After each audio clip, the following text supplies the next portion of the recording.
alasan yang keempat, kenapa dipilih masjid dulu dalam membangun masyarakat Islam?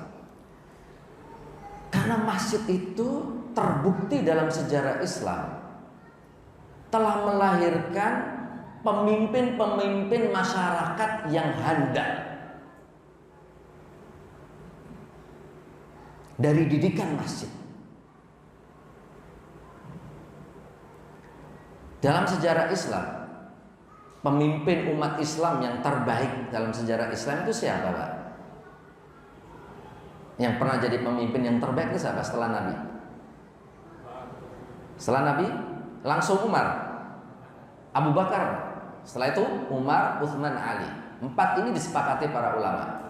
Yang terbaik Abu Bakar dulu, Umar, Utsman, dan Ali. Makanya mereka jadi Khulafaur Rasyidin. Mereka pemimpin-pemimpin masyarakat Islam di Madinah saat itu. Sholatnya di mana, Pak? Di rumah apa di masjid? Di masjid. Di masjid. Sholatnya di masjid semua mereka. Hasil didikan masjid. Sehingga mereka terbaik di masyarakat, menjadi pemimpin di masyarakatnya. Kenapa? Karena terbaik di dalam masjidnya. Semakin orang itu terdepan dalam memakmurkan masjid, semakin layak dia di masyarakat untuk terdepan juga, menjadi pimpinan. Saat Nabi Muhammad SAW wafat, diganti Abu Bakar. Maka Abu Bakar khalifah, pemimpin masyarakat Islam di Madinah, kok ibu kotanya, memimpin seluruh umat Islam di seluruh jazirah Arab dan sekitarnya. Yang menjadi imam di Masjid Raya. Masjid Rayanya zaman itu apa, Pak? Berarti Masjid Nabawi. Itu imamnya siapa, Pak? Abu Bakar. Terdepan di masjid, terdepan di masyarakat. Semakin orang itu kuat dalam memakmurkan masjidnya, semakin kuat pula dia di dalam memimpin di masyarakat. Waalaikumsalam warahmatullahi wabarakatuh.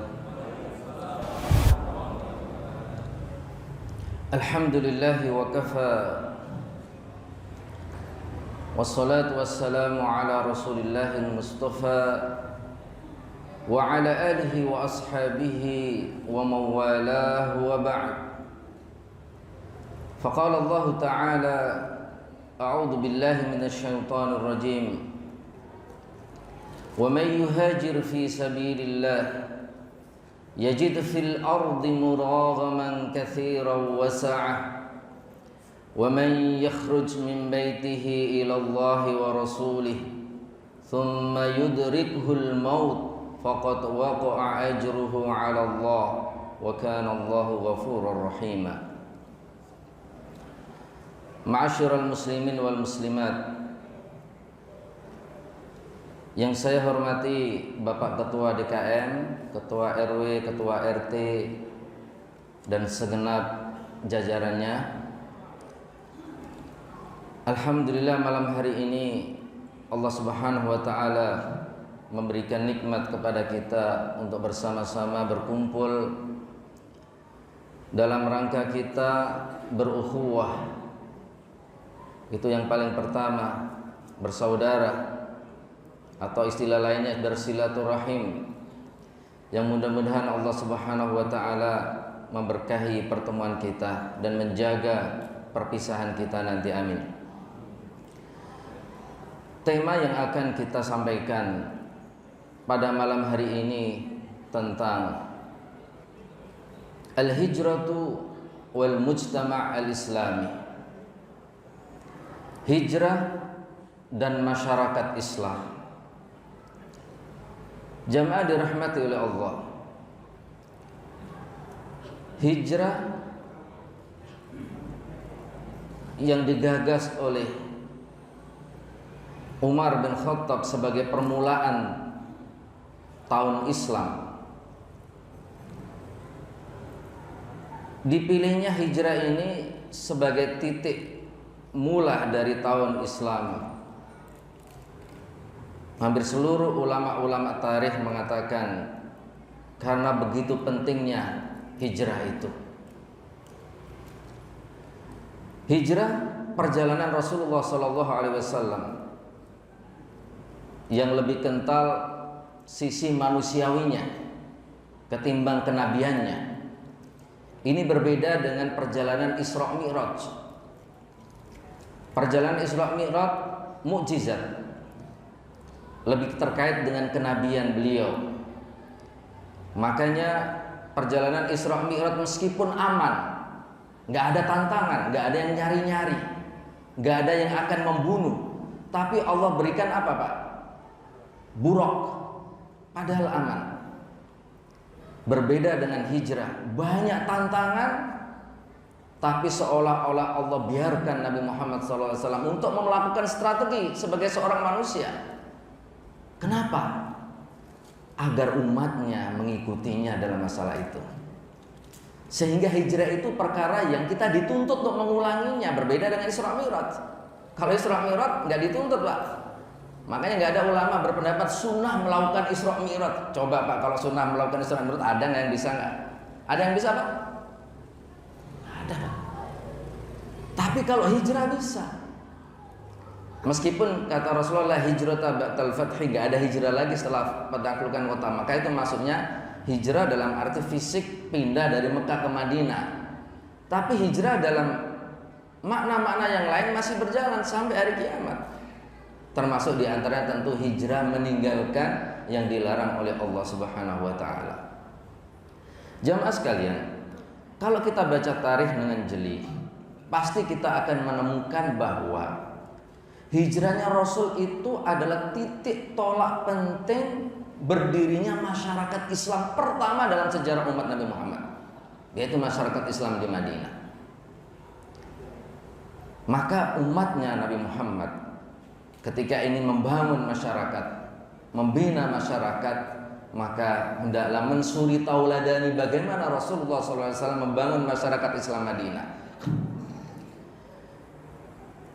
Manhaj Rasulullah, kurikulum Rasulullah dalam membangun masyarakat Islam itu adalah kurikulum yang terbaik. Karena pasti dari Allah Subhanahu wa ta'ala, zat yang tahu apa yang maslahat bagi manusia, bagi masyarakat. Maka kalau kita perhatikan langkah-langkah di dalam membangun masyarakat itu, yang pertama adalah dimulai dengan perhatian terhadap masjid. Dalilnya apa Pak? Dalilnya karena Nabi saat pertama kali nyampe ke Madinah dalam hijrah, yang dilakukan pertama kali apa? Bukan bangun pasar atau mal, tapi pertama kali adalah bangun masjid.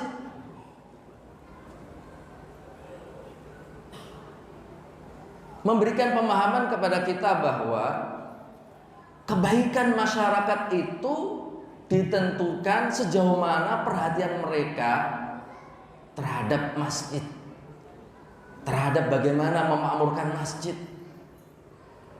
Masyarakat yang baik adalah masyarakat yang memakmurkan masjid. Kenapa pertama kali yang dibangun masjid sebagai pondasi dalam membangun masyarakat Islam? Pertama, al-masjid makanul ibadah. Masjid itu tempat ibadah, tempat seorang hamba atau masyarakat itu menjalankan tugas utamanya mereka ada. Masyarakat punya tugas masing-masing dalam hidup ini, tapi tugas yang paling utama dari semua tugas-tugas yang ada itu apa? Ibadah. Mereka ada itu karena ini. Jangan sampai sibuk dengan bagaimana mempertahankan hidup, tapi sementara dia dihidupkan karena itu nggak dilakukan. Manusia dihidupkan karena untuk beribadah. Wa ma khalaqtul jinna wal insa illa liya'budun. Dibangun masjid dulu Biar masyarakat ingat tugas utama itu ini, ibadah ini sebelum yang lainnya. Apalagi masyarakat itu maunya dapat kebaikan. Maka sumber kebaikan itu adalah Allah. Dan ketika seorang hamba masyarakat itu sedang sholat, dan sholat terbaik adalah sholat di masjid, maka mereka sedang dalam posisi paling dekat dengan Tuhannya, zat yang menjadi sumber kebaikan itu. Lebih-lebih di saat sujud. Aqrabu ma yakunul 'abdu min rabbih wa huwa sajid. Posisi di mana seorang hamba paling dekat dengan Tuhannya adalah saat sujud. Paling dekat dengan sumber kebaikan adalah saat sujud. Kalau kita mau minta apa-apa, Pak, kalau dari jauh kurang menghargai, harus datang langsung kan biasanya kita dengan manusia. Maka seperti itu dengan Allah. Kita minta kebaikan dari zat yang Maha memberi kebaikan, datang di tempat yang terdekat dengan Allah, sholat. Masjid akan menebarkan kebaikan ke masyarakat. Alasan kedua, kenapa masjid dulu dalam bangun masyarakat? Karena miqyas imanil mujtama' wa i'tiyaduhum 'alal masjid.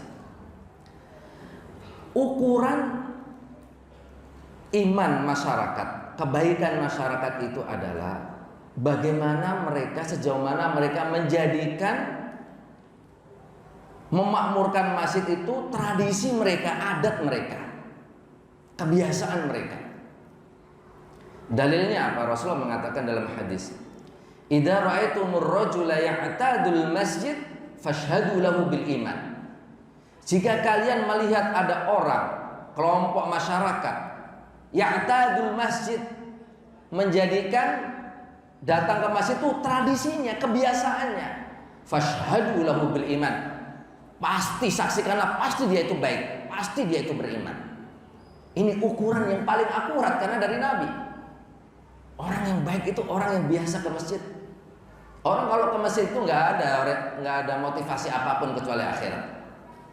Apa yang kita cari di masjid kalau bukan akhirat, kalau bukan Allah? Nggak ada dunia. Masjid itu nggak ada dunia. Orang barang hilang saja itu adabnya nggak boleh diumumin di masjid. Dunia itu jauhin dari masjid.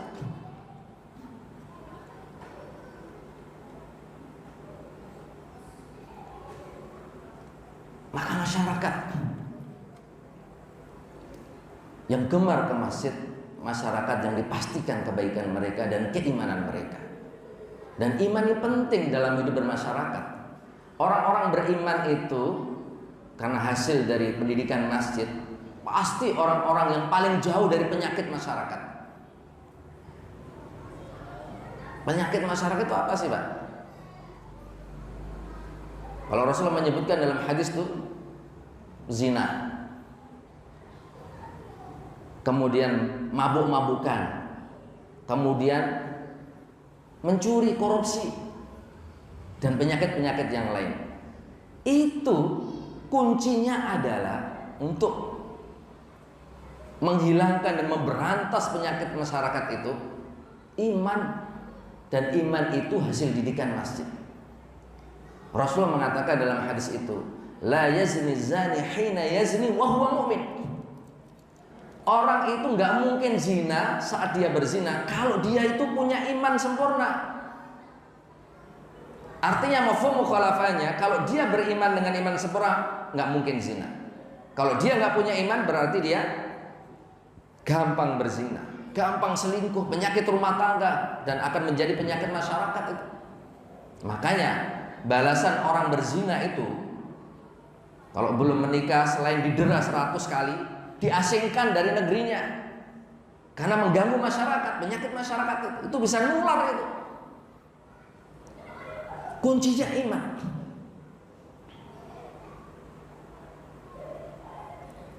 Wala yashrabu syaribul khamr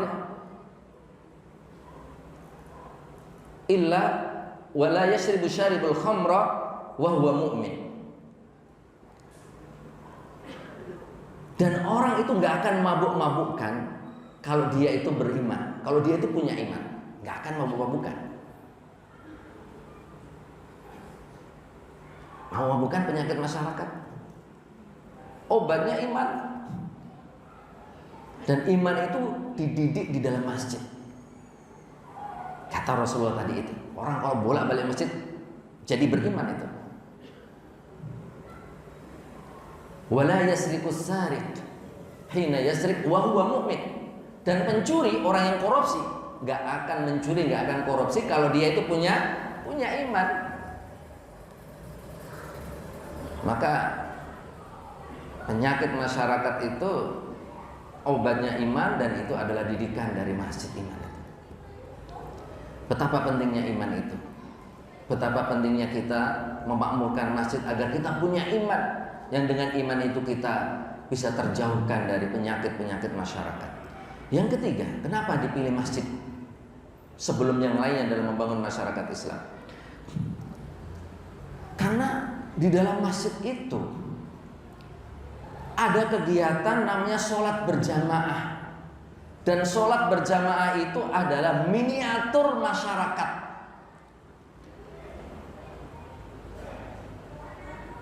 Miniatur masyarakat. Orang kalau sholat berjamaahnya taat, di masyarakat juga akan taat sebagai anggota masyarakat. Orang yang memperhatikan adab-adab dalam sholat berjamaah, di masyarakat juga akan beradab.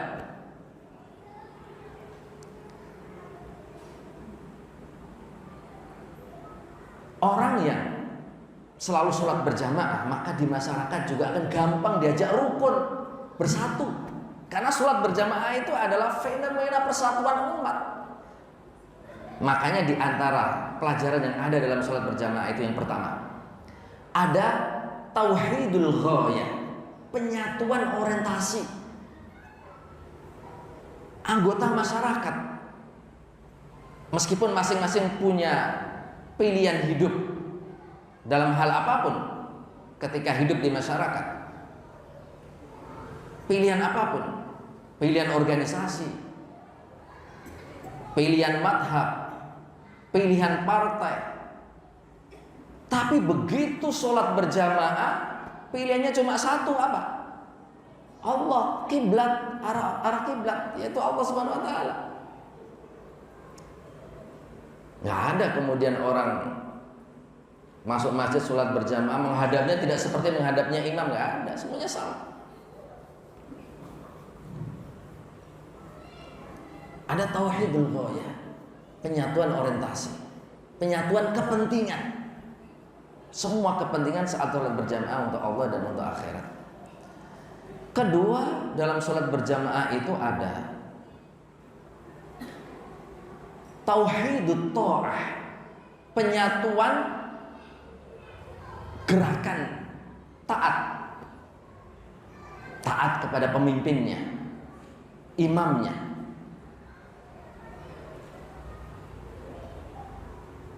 Siapapun jamaah, sholat berjamaah, jadi makmum, strata sosialnya kayak apapun di masyarakat, kalau udah bersama-sama sholat berjamaah, ngikuti imam. Idza kabbara fakabbiru, jika imam ngajak takbir harus takbir. Wa idza raka'a farka'u, jika ngajak ruku harus ruku. Wa idza sajada fasjudu, jika ngajak sujud harus sujud. Kalau tidak, nggak sah sholat jamaahnya, nggak sah. Innama ju'ilal imamu liyutamma bihi, imam dijadikan imam untuk diikuti. Bahkan sampai dalam masalah yang khilafiyah, itu saran para fuqaha, para ulama yang mendalam ilmunya, ikuti meskipun nggak sesuai dalam madhab bersama imamnya. Contoh kunut misalkan, imamnya nggak kunut misalkan, jamaahnya biasanya kunut. Ntar jamaahnya kunut sendiri apa? Nggak kunut, Pak? Yang benar dalam sholat nggak kunut, ngikuti imamnya. Imamnya kunut, sementara jamaahnya itu pendapatnya nggak kunut, tapi imamnya kunut, ngikuti kunut apa tidak? Kunut. Itu nasihat para fuqaha. Pemandangan persatuan, penyatuan ketaatan. Taat pada pimpinannya, ketua RT-nya, ketua RW-nya. Dan itu juga bagian daripada agama. Maka orang mengartikan adab dalam sholat berjamaah, beradab juga di masyarakat. Semakin dekat dengan masjid, semakin baik di dalam masyarakat.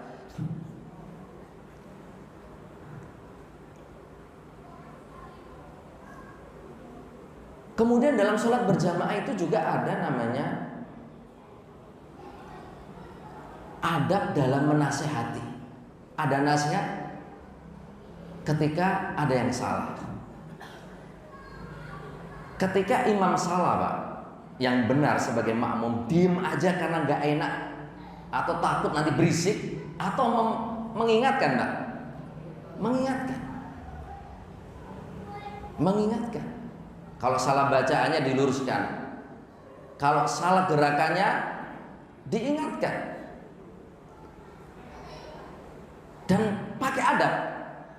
Makmum yang baik adalah kalau ada kesalahan imam mengingatkan, nggak diam, tapi mengingatkannya dengan adab. Maka kalau imam salah gerakan, redaksi untuk mengingatkan imam apa, Pak? Subhanallah, Maha Suci Allah. Indah, Pak. Nggak ada kaitannya dengan kesalahan imam, Pak. Redaksi yang diajarkan oleh Nabi bukan akhtota, salah kamu wahai imam, tapi subhanallah. Artinya apa, Pak? Maha Suci Allah, yang suci bersih dari kesalahan itu cuma Allah. Kalau imam manusia biasa bisa salah. Ingatkan tapi dengan adab. Subhanallah. Bukan akhtota, salah kamu. Ini adab juga dalam bermasyarakat. Pak RT, Pak RW, lurah, manusia biasa, terkadang salah. Masyarakat yang baik bukan diam, tapi ngingetin. Bukan diam, ngingetin, tapi ngingetinnya dengan adab. Seperti makmum mengingatkan imam, jangan sampai menyakiti, membentak-bentak, mempermalukan di depan umum dan lain sebagainya. Adab. Jadi sholat berjamaah itu miniatur masyarakat. Orang kalau benar sholat berjamaahnya, insya Allah benar di dalam masyarakatnya. Kemudian alasan yang keempat, kenapa dipilih masjid dulu dalam membangun masyarakat Islam? Karena masjid itu terbukti dalam sejarah Islam telah melahirkan pemimpin-pemimpin masyarakat yang handal. Dari didikan masjid. Dalam sejarah Islam, pemimpin umat Islam yang terbaik dalam sejarah Islam itu siapa, Pak? Yang pernah jadi pemimpin yang terbaik itu siapa setelah Nabi? Setelah Nabi, langsung Umar, Abu Bakar. Setelah itu Umar, Utsman, Ali. 4 ini disepakati para ulama. Yang terbaik Abu Bakar dulu, Umar, Utsman, dan Ali. Makanya mereka jadi Khulafaur Rasyidin. Mereka pemimpin-pemimpin masyarakat Islam di Madinah saat itu. Sholatnya di mana, Pak? Di rumah apa di masjid? Di masjid. Di masjid. Sholatnya di masjid semua mereka. Hasil didikan masjid. Sehingga mereka terbaik di masyarakat, menjadi pemimpin di masyarakatnya. Kenapa? Karena terbaik di dalam masjidnya. Semakin orang itu terdepan dalam memakmurkan masjid, semakin layak dia di masyarakat untuk terdepan juga, menjadi pimpinan. Saat Nabi Muhammad SAW wafat, diganti Abu Bakar. Maka Abu Bakar khalifah, pemimpin masyarakat Islam di Madinah, kok ibu kotanya, memimpin seluruh umat Islam di seluruh jazirah Arab dan sekitarnya. Yang menjadi imam di Masjid Raya. Masjid Rayanya zaman itu apa, Pak? Berarti Masjid Nabawi. Itu imamnya siapa, Pak? Abu Bakar. Terdepan di masjid, terdepan di masyarakat. Semakin orang itu kuat dalam memakmurkan masjidnya, semakin kuat pula dia di dalam memimpin di masyarakat. Begitu Abu Bakar wafat, diganti oleh Umar. Umar khalifah, berarti pemimpin masyarakat Islam saat itu, kepalanya. Yang jadi imam di Masjid Nabawi siapa? Umar juga. Begitu Umar wafat, diganti Utsman, pemimpin masyarakat Islam, kepalanya. Yang jadi imam di masjid Utsman juga. Dan ketika diganti Ali sama, Ali khalifah, imam masjidnya juga Ali. Jadi ada hubungan erat antara masjid dengan masyarakat. Kepemimpinan orang di masjid dengan kepemimpinan di masyarakat. Memakmurkan masjid dengan memakmurkan masyarakat. Makanya dalam surat An-Nur itu Allah Subhanahu wa taala ketika berbicara tentang Allah menebarkan hidayahnya, di antaranya adalah fi buyutin, di masjid-masjidnya. Fi buyutin adinallah an turfa'a wa yudhkara fiha ismuhu yusabbihu lahu fiha bil ghuduwi wal asal rijalun. Allah tabarkan hidayahnya di masjid-masjid. Di dalam masjid itu Allah izinkan, Allah perintahkan untuk diangkat masjid itu dan disebut nama Allah Subhanahu wa taala di situ. Siapa yang biasa menyebut nama Allah di situ? Rijalun, yaitu para pemimpin orang-orang beriman. Jadi bukan sekedar para laki-laki, tapi para pemimpin orang-orang beriman. Seringkali orang beriman dengan iman sejati, pemimpin pahlawan, dalam Al-Quran dibahasakan dengan rojul, laki-laki sejati. Secara bahasa rojul itu laki-laki, tapi sering dipakai untuk para pemimpin, orang-orang beriman yang benar di dalam keimanannya. Makanya ketika Rasulullah SAW juga membahas tentang 7 golongan yang akan dinaungi Allah pada hari yang tidak ada naungan kecuali naungannya, yang berkaitan dengan masjid, bunyinya apa, Pak? Wa rajulun qalbuhu mu'allaqun bil masajid. Dan rajul, orang laki-laki, maksudnya apa? Bukan sembarang orang laki-laki, tapi laki-laki yang sejati beriman. Hatinya selalu terpaut dengan masjid, selalu memakmurkan masjid, dinaungi oleh Allah pada hari tidak ada naungan kecuali naungannya. Ini alasan kenapa jemaah dirahmati oleh Allah Subhanahu wa taala, Rasulullah SAW ketika membangun masyarakat Islam Madinah, pertama kali yang beliau lakukan adalah membangun masjid. Karena perhatian masyarakat terhadap masjid, tolok ukur kebaikan masyarakat itu.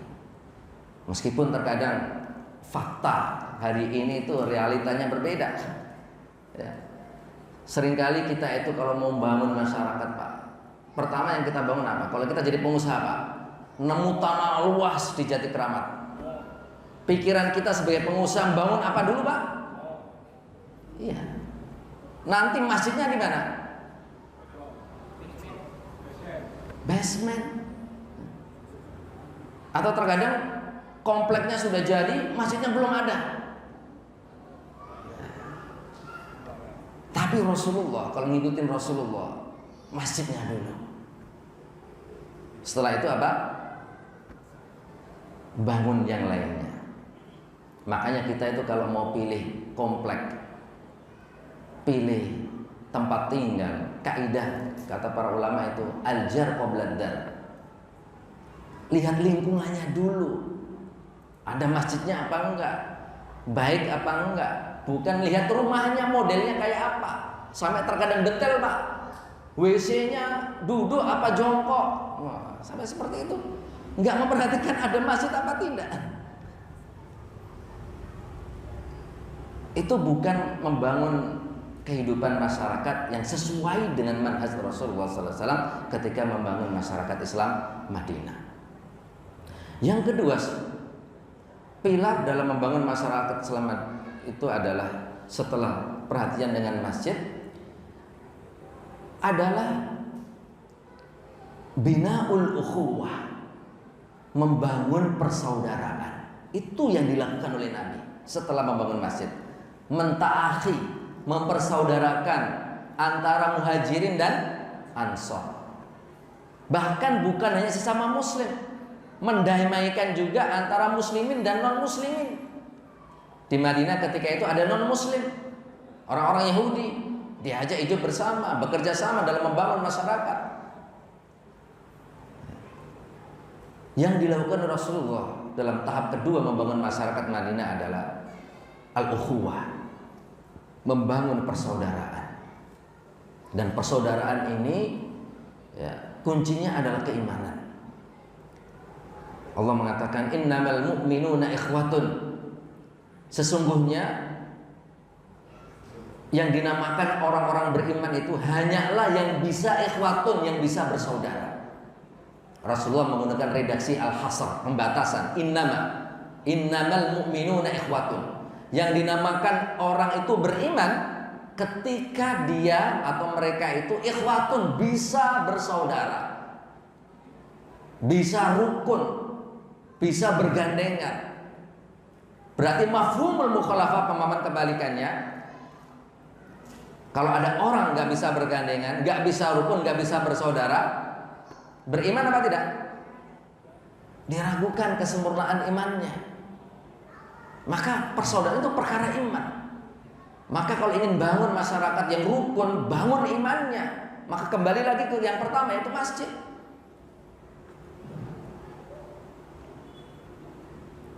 Rasulullah SAW ya, banyak dalam nas hadisnya itu mengkaitkan antara iman dengan kebaikan, antara kebaikan hamba itu mengkaitkan iman hamba atau seseorang dengan kebaikannya kepada masyarakat. Contoh misalkan Rasulullah mengatakan, man kana yu'minu billahi wal yawmil akhir falyuhsin ila jarihi. Barang siapa beriman kepada Allah dan hari akhir, maka harus dibuktikan keimanannya itu dengan apa? Bermuamalah baik dengan tetangga, dengan masyarakat. Dengan cara apa? Falyuhsin ila jarihi, berbuat baik kepada mereka, rukun dengan mereka.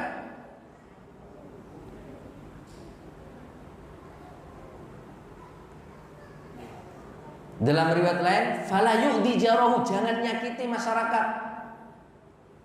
Jangan nyakiti tetangga kalau dia itu beriman. Orang beriman dengan iman yang benar, la yu'di jarahu, enggak menyakiti tetangganya. Maka orang itu beriman, bertakwa dan ahli ibadah. Enggak cukup rajin sholat, enggak cukup rajin puasa, tapi juga baik dengan sesamanya, baik dengan masyarakat. Enggak benar orang mengaku ahli ibadah hanya bisa pakai peci, sorban, baju koko, keluar masuk masjid, tapi enggak pernah nyapa masyarakat. Enggak benar ahli ibadahnya.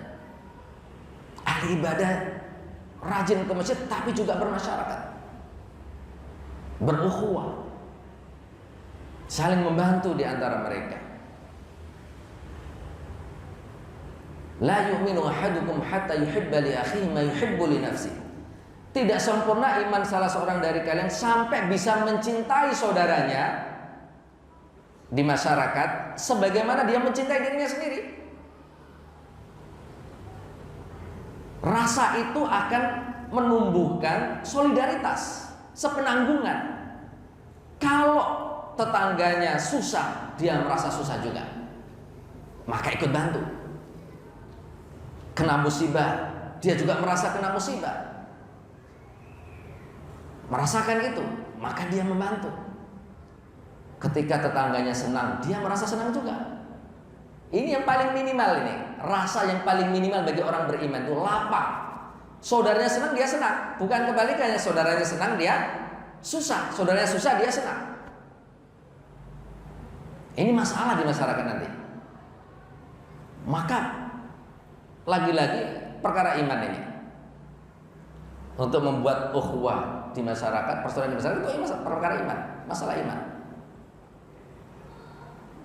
Dan karena itu Rasulullah SAW itu memotivasi umatnya agar bisa membangun ukhuwah itu dengan apa? Dengan motivasi-motivasi pahala, keutamaan bagi orang-orang yang berukhuwah, membantu saudaranya dalam masyarakat. Dan Allah pun juga demikian. Allah itu akan memberikan kebaikan kepada hambanya manakala hamba itu baik kepada sesamanya. Allah mensyaratkan kebaikannya kepada hamba dengan kebaikan hamba itu kepada sesamanya. Allah nggak akan baik kepada hamba kalau hamba itu nggak baik kepada sama. Itu motivasi dari Allah, tekanan dari Allah agar hamba itu mau bersaudara. Kalau mau bersaudara, Allah akan membantu dia.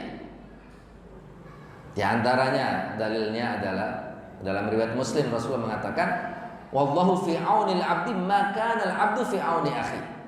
Allah akan membantu seorang hamba ketika kepepet, dengan syarat hamba itu juga gemar membantu saudaranya.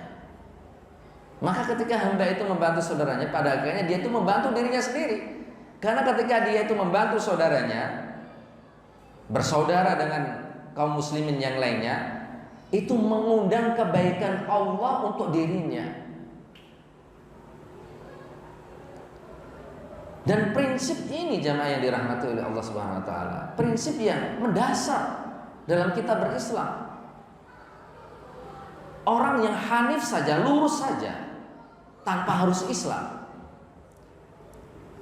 itu juga faham kalau orang itu baik kepada sesamanya, Allah akan baik kepada dia.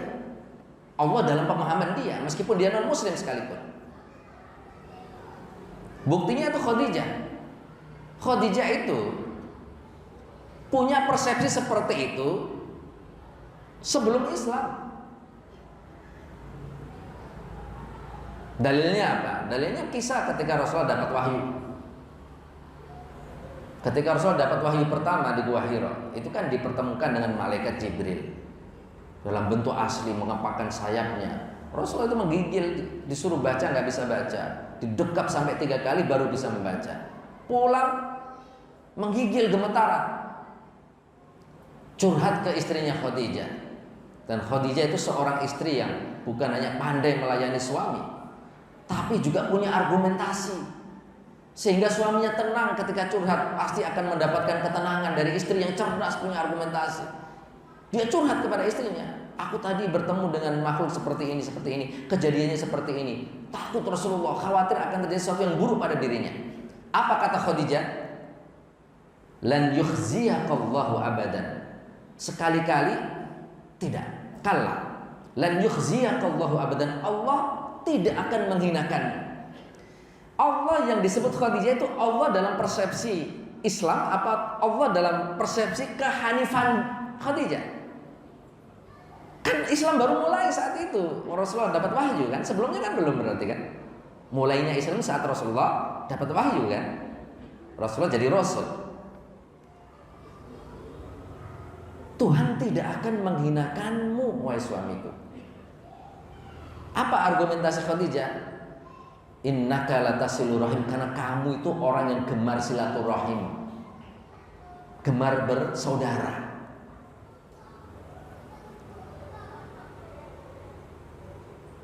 Jadi karena kebaikan Nabi Muhammad kepada sesama, Allah tidak akan menghinakannya. Wa tahmilul kala, dan engkau gemar memikul beban orang yang susah, orang yang beban hidupnya berat, kamu bantu jadi ringan. Gak mungkin manusia seperti kamu itu, seperti engkau, hei suamiku, Tuhan menghinakanmu, gak mungkin. Wa tuksibul ma'dum, dan engkau biasa memberi orang yang gak punya. Perbuatan baik kepada masyarakat itu dikaitkan dengan kebaikan Allah kepada seorang hamba oleh Khadijah. Maka masyarakat ketika berukhuwah, bersaudara, membantu sesama masyarakat, pada hakikatnya itu adalah mengundang kebaikan untuk mereka dari Allah. Jangan hitung-hitungan, kok enak, ada tetangga susah nggak dibantu, alasannya kok enak, bantu mulu. Padahal apa? Kalau kita membantu saudara kita, itu sama dengan kita sedang membantu diri kita. Allah nurunkan kebaikan untuk kita, Allah membantu kita.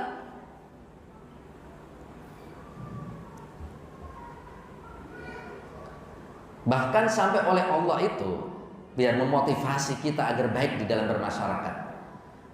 Allah kaitkan kebaikan seorang hamba di dalam masyarakat itu dengan kebaikannya kepada hamba itu saat kematian. Masalah kematian ini paling menakutkan, makanya ditakut-takuti oleh Allah, biar hamba itu mengambil pelajaran. Wa anfiqu mimma razaqnakum min qabli an ya'tiya ahadakumul maut fayaqula rabbi laula akhartani ila ajalin qarib fa asaddaqa. Setiap manusia nanti ketika mau dimatikan atau telah dimatikan oleh Allah, pasti minta-minta ngerengek kepada Allah. Itu orang beriman maupun tidak beriman, ahli ibadah maupun pendosa sama Pak, menyesal, ngerengek minta kepada Allah untuk dihidupkan sejenak saja. Orang ahli ibadah juga sama, ahli beramal juga sama, nyesel. Kenapa ketika hidup tidak lebih banyak lagi amalnya, tidak lebih banyak lagi ibadahnya, apalagi pendosa lebih nyesel lagi. Minta ngerengek, DP minta kepada Allah, akhirtani laula akhirtani ila ajalin qarib, ya Rabb, tangguhkan barang sejenak saja untuk hidup. Untuk apa? Hamba itu tidak mengatakan fa'usolli agar aku sholat, tidak mengatakan fa'asumu agar aku puasa, au fa'atamiru agar aku umrah, au fa'ahuju agar aku bisa haji. Tapi yang dikatakan hamba itu adalah fa'as-saddaqah, agar aku bisa bersedekah, agar aku bisa bermasyarakat. Sedekah itu amal masyarakat, amal sosial. Disebut sedekah sebagai ikon saja, tapi intinya adalah amal sosial, amal masyarakat. Bermasyarakat dengan baik. Apakah sholat nggak bermanfaat bagi orang mati? Bermanfaat. Sepakat kita. Puasa bermanfaat, sepakat. Tapi kenapa yang disebut cuma sedekah? Untuk membantah persepsi kebanyakan hamba-hamba Allah yang punya persepsi bahwa yang penting dalam hidup itu sholat, puasa, baik kepada Allah saja, meskipun nggak baik kepada manusia, mati juga akan husnul khotimah. Enggak. Kebaikan kepada sama, persaudaraan kepada masyarakat menentukan juga kebaikan hamba itu ketika kematian, husnul khotimah apa tidak. Luar biasa. Sampai Allah kaitkan kebaikan bermasyarakat itu dengan keberuntungan orang ketika mati, husnul khotimah apa su'ul khotimah. Sehingga Rasulullah itu mengatakan dalam hadis riwayat Imam At-Tabrani yang disahihkan oleh Imam Al-Albani, Suna'iul ma'ruf taqi masari as-su', berbuat baik kepada sesama, berbuat baik kepada masyarakat, itu bisa mencegah dari su'ul khotimah. Pak, su'ul khotimah itu perkara yang kita takut, Pak. Yang kita cari-cari dalam hidup ini itu adalah bagaimana husnul khotimah. Itu orang yang paling beruntung sebenarnya. Apalah artinya kita soleh di awal, pertengahan, tapi ketika mau mati jadi pendosa, su'ul khotimah. Maka orang yang paling beruntung sebenarnya adalah ketika menang di akhir, di penghujung nafas itu. Meskipun terkadang di awal setat kalah, pertengahan masih kalah, tapi begitu mendekati setat menang, itulah yang paling beruntung. Dan itu tipnya adalah baik dengan masyarakat. Terkadang perkara berukhuwah di dalam masyarakat itu nggak cukup dengan didikan keimanan, Pak. Tapi terkadang juga butuh pemahaman. Ini yang penting. Makanya dalam masjid itu banyak kajian-kajian biar masyarakat terstruktur cara memahaminya, termasuk bagaimana memahami atau punya konsep dalam mensikapi perbedaan. Ini penting ini. Ukhuwah di masyarakat itu seringkali terganjal gara-gara perbedaan dalam beberapa hal beribadah dan beramal. Bisa jadi orang pendidikan imannya mantap, tapi kalau pemahamannya kurang mantap, terkadang susah diajak bergabung. Kadang merasa benar meskipun baru tahu 1 dan 2. Maka ilmu ini penting juga terkadang untuk membuat ukhuwah itu hari ini. Dari fakta yang terjadi itu seringkali orang nggak bisa bersaudara, nggak rukun gara-gara pemahaman. Maka mengkonstruksi pemahaman yang toleransi, saling toleransi, menghargai, menghormati perbedaan di dalam masalah-masalah yang kebanyakan kita umat Islam berbeda, yaitu furu'iyah, itu harus kita bentuk.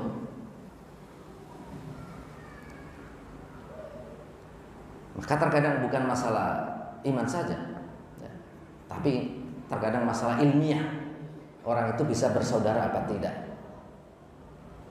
Maka bagaimana Rasulullah SAW mengajarkan kepada kita agar saling menghargai dalam perbedaan pendapat, ya.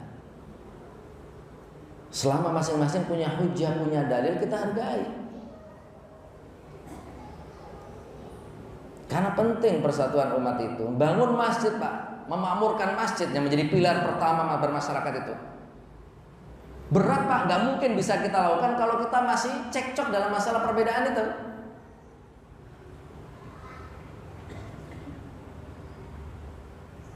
Ada Rasulullah mewanti-wanti, alaikum bil jamaah. Kalian wajib untuk bersatu, bersama-sama, mengorganisasikan perjuangan Islam, perjuangan memakmurkan masjid.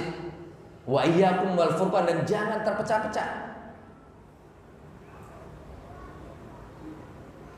Fa inna syaitana ma'al wahid wa huwa minal itsnaini abad. Karena syaitan itu beraninya hanya kepada orang yang sendiri, nggak mau ngumpul, nggak mau bareng. Tapi kepada orang yang berduaan, syaitan nggak kuat, nggak berani dia. Berdua aja, apalagi ngumpul banyak, lebih menjauh syaitan itu. Ini kaidah-kaidah dari Rasulullah SAW agar kita itu satu dan bersama. Perbedaan sudah terjadi di zaman Rasulullah SAW. Bagaimana Rasulullah SAW ketika mengutus Sariyah memerangi Bani Quraidah, ini adalah kisah yang paling utama di dalam kita membahas toleransi dalam perbedaan. Dalam hadis diriwayatkan Imam Bukhari dan juga Imam Sunan yang lainnya, Rasulullah memberikan nasihat, wasiat kepada pasukan Islam sebelum berangkat ke Bani Quraidah. La yusalliyanna ahadukumul asra illa fi Bani Quraidah. Jangan sekali-kali kalian sholat asar kecuali kalau sudah nyampe di Bani Quraidah.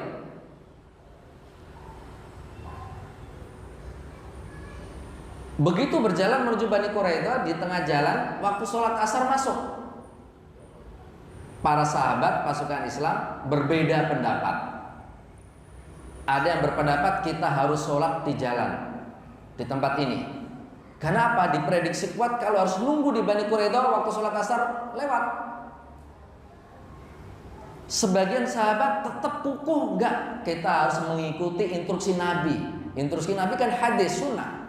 La yusalliyanna ahadukumul asra ila fi Bani Quraidah. Jangan sholat asar kecuali kalau sudah nyampe di Bani Quraidah. Mereka tetap kukuh sholatnya di Bani Quraidah meskipun di luar waktu asar. Dan para sahabat saat itu toleransi, saling menghormati, menghargai.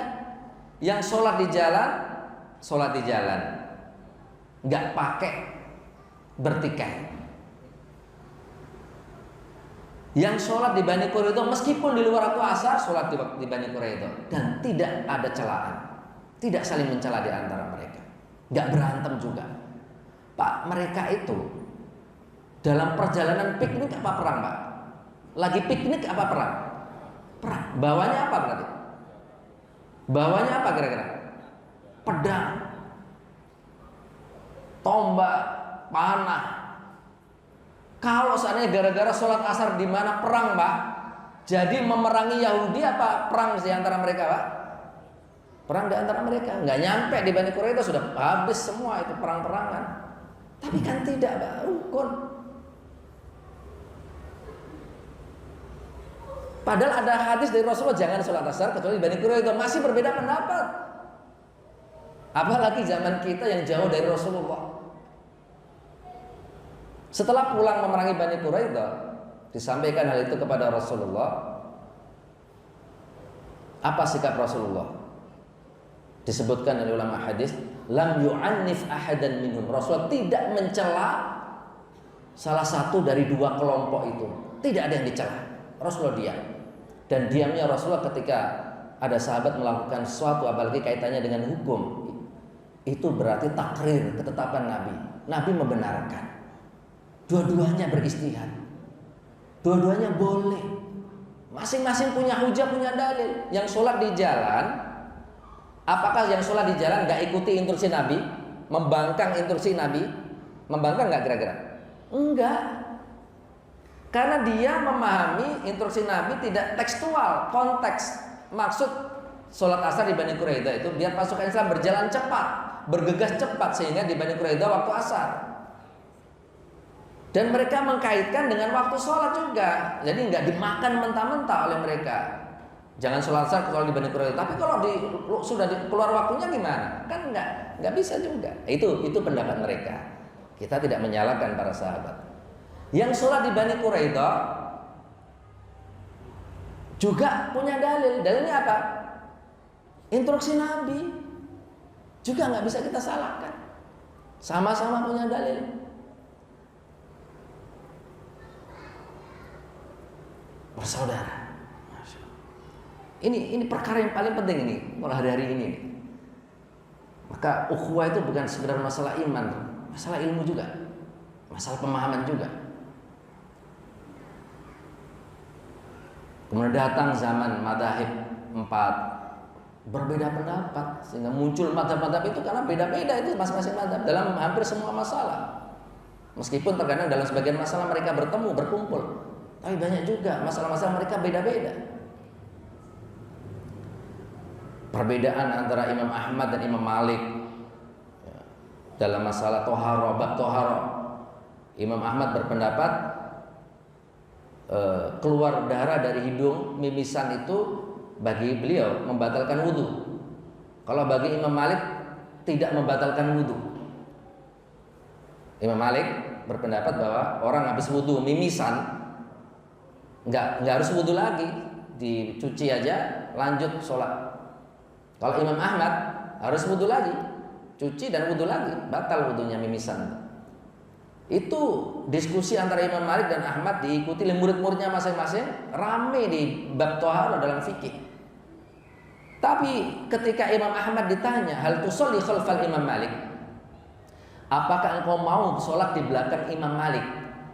Imam Malik jadi imam, habis mimisan nih, jadi imam, nggak wudhu lagi jadi imam. Mau nggak, wahai Imam Ahmad? Kalau bapak dalam posisi Imam Ahmad, jawabnya mau apa enggak, Pak? Bapak diimami imam yang batal wudhunya gara-gara mimisan. Padahal bapak berpendapat mimisan batal wudhu. Mau nggak, Pak, kira-kira? Ragu kita. Tapi apa kata Imam Ahmad? Kaifa la usolli khalfal Imam Malik? Bagaimana mungkin aku nggak sholat di belakang ulama sekali berimam Malik, yang Imam Malik? Mau dia. Cukup perbedaan itu di buku-buku fikih, dalam diskusi ilmiah. Kalau dalam sholat udah bersatu. Kalau gara-gara mimisan harus bangun masjid sendiri, Pak. Ini satu gang, satu RT bisa berapa masjid, Pak? Nanti ada masjid khusus mimisan, masjid lain khusus yang tidak mimisan. Oh, banyak masjid satu gang. Semakin masyarakat itu bersatu dalam satu masjid semakin baik. Makanya dalam bab sholat Jumat, lihat dalam fikih muqaran, fikih perbandingan madzhab, itu banyak fuqaha berpendapat ya, bahwa sholat Jumat itu sebaiknya dilakukan dalam satu kota, itu satu masjid, biar semakin bersatu umat itu. Tapi fakta sekarang nggak, susah kita melakukan seperti itu karena masjid nggak menampung, satu masjid satu Jati Keramat aja nggak nampung. Ya tidak seperti itu juga ya, tidak seperti itu juga. Paling tidak ini menandakan betapa pentingnya persatuan itu. Pentingnya persatuan itu. Dan banyak sekali kalau kita bicara tentang bagaimana kita mengkonstruksi pemahaman kita tentang masalah perbedaan ini biar kita bisa rukun, berukhuwah. Ini masalah penting jemaah yang dirahmati Allah Subhanahu wa taala. Faktor terkadang menjadi faktor utama bagaimana masyarakat itu bisa bersaudara, rukun. Jadi persaudaraan yang kedua. Yang ketiga, ini waktunya sudah habis, Pak. Kita cepat ya. Yang ketiga, Rasulullah itu membuat aturan. Setelah bangun masjid, mempersaudarakan, membuat aturan yang disepakati oleh kaum muslimin, termasuk oleh orang Yahudi juga. Ya. Dibangun atas dasar kesetaraan, keadilan, kebebasan beragama. Boleh orang beda agama, orang Yahudi boleh hidup bersama di Madinah. Kemudian kesepakatan siapa yang berbuat zalim dihukum bareng-bareng dengan undang-undang. Siapa yang terzalimi dibela bareng-bareng, terlepas apapun agamanya. Itulah yang disebut dengan piagam Madinah itu. Itu fase ketiga setelah mempersaudarakan. Kemudian yang keempat, membangun pasar, membangun ekonomi umat. Jadi dalam membangun masyarakat juga perlu memperhatikan ekonomi umat. Bagaimana memberdayakan ekonomi umat bisa mandiri, punya kapasitas atau kemampuan daya cipta material yang tangguh, yang baik. Ada orang yang miskin, jangan terus dibuat miskin, dikasih terus, diumpanin terus. Bagaimana mereka bisa naik, punya kekuatan untuk mencari materi sendiri. Itu juga harus diperhatikan dalam hidup bermasyarakat itu. Dan ini pilar yang keempat, dan tentu ada beberapa hal yang lainnya juga.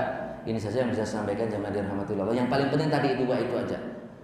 Yang pertama dan kedua itu paling penting, masjid, perhatian dengan masjid, dan persaudaraan. Demikian yang bisa saya sampaikan jemaah dirahmati oleh Allah Subhanahu wa taala. Mudah-mudahan bermanfaat bagi saya dan kita semuanya. Aqulu qouli hadza wa astaghfirullah li wa lakum. Assalamualaikum warahmatullahi wabarakatuh.